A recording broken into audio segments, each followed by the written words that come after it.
Les télévisions russes ont été invitées à immortaliser le moment. Dans ce vol spécial d'Aéroflot en provenance du Donbass, des dizaines d'enfants. Nous ne montrerons pas leur visage, certains sont effrayés, les caméras peut-être.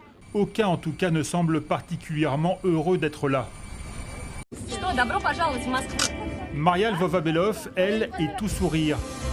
Sur son compte Telegram, la commissaire russe aux droits de l'enfant a posté une vidéo de l'événement. Musique entraînante et ballons de baudruche à la rescousse, l'atmosphère est bien plus joyeuse. Aujourd'hui, 120 enfants sont arrivés sur le territoire de Moscou et ils seront répartis dans 13 régions russes. Pour le prochain groupe, les formalités sont presque achevées. Qui sont ces enfants? Selon Moscou, des orphelins évacués des zones occupées par son armée en Ukraine. Au total, les Russes parlent de 300 enfants accueillis pour leurs propres biens. Les Ukrainiens, eux, parlent d'au moins 5600 enfants enlevés ces dernières semaines. Accusation déjà formulée la semaine dernière par l'organisation de défense des droits de l'homme Human Rights Watch.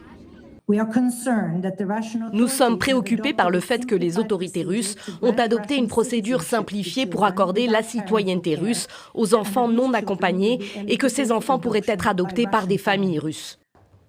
Cet été déjà, le chef de la diplomatie américaine avait estimé entre 900 000 et 1,5 million le nombre d'Ukrainiens déportés par la Russie depuis le début de la guerre.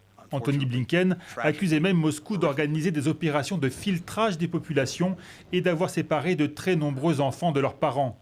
Identifiée comme principale organisatrice de ces évacuations dont elle rend compte directement au Kremlin, Maria Lvova-Belov a été placée sous sanction par Washington jeudi dernier. Le Royaume-Uni l'avait déjà fait en juin, le Canada, l'Union européenne et la Suisse également.